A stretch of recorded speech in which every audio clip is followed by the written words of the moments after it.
Hey, you want to know a really smart trick to basically double your English vocabulary? Well, you've come to the right place. Today, we're going to unlock the power of opposite phrasal verbs, and we'll be using these awesome visuals from the English Plink to make learning super fast and, honestly, pretty easy.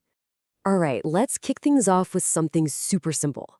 We all know how to turn on and turn off a light, right? They're opposites, obviously. And guess what? They're also the perfect example of what we're going to dive into today, phrasal verbs. So, what exactly is a phrasal verb? The easiest way to think about it is like a team up. A regular verb joins forces with a little word, like up, down, on, or off, and together, poof, they create a brand new meaning. And here's a little secret. Notice how up often means something is starting or increasing, while down usually means something is ending or decreasing. That's why learning them in opposite pairs is such a game changer. It makes them way, way easier to remember. Okay, so here's our game plan. We're going to look at verbs for your day, verbs for getting around, for your social life, and for getting things done. And then we'll wrap it all up with a quick practice round.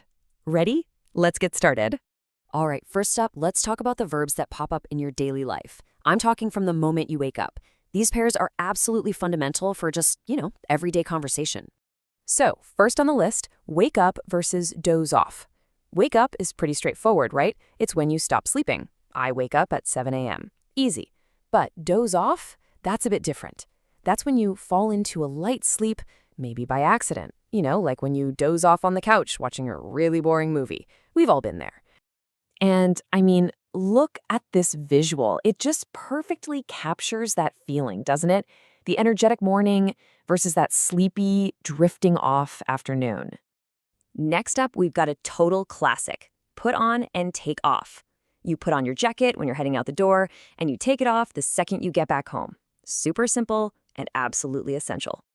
And again, this visual just makes it crystal clear, doesn't it?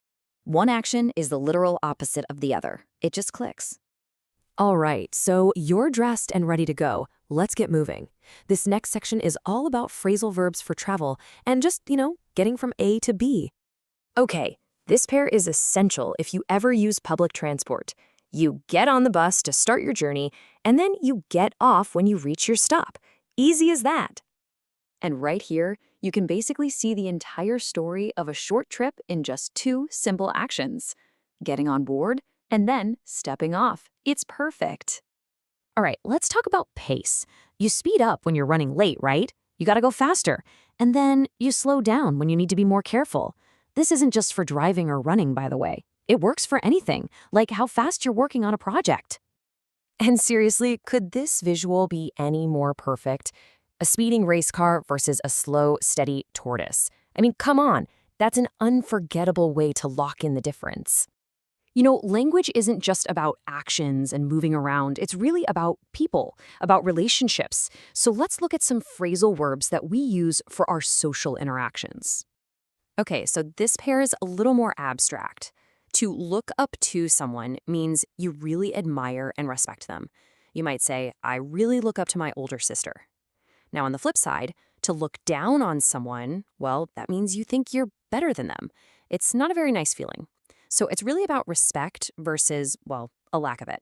And just look at the body language in these drawings. It tells the whole story, doesn't it? You can literally see the admiration on one side and that feeling of superiority on the other. Man, our words really do have power, don't they?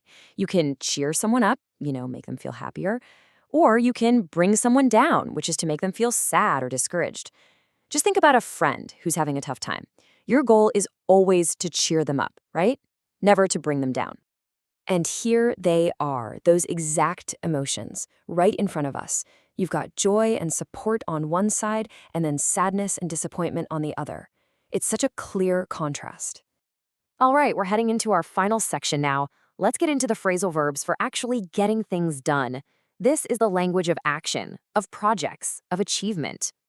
And this is a really important pair. To carry on means to continue, to keep going, especially when things get tough. It's all about resilience. The opposite, of course, is to give up, which means to quit. It really boils down to a choice, doesn't it? Perseverance or stopping. And wow, this visual nails that choice perfectly. You can feel the determination to just keep going versus that feeling of despair when you just give up. Woof. We have covered a lot of ground, haven't we? But you can really see just how powerful learning these verbs in opposite pairs can be. So now, it's your turn to put it into practice. Let's do a quick one together. Quick challenge. Should you blank a project you really love? What do you think? Of course, you should carry on. So, I've got one last question for you. What opposite phrasal verbs are you going to use today? Are you gonna speed up a task you've been putting off? Or maybe cheer up a friend? Remember, the absolute best way to make these stick is to actually use them. So go on, give it a try.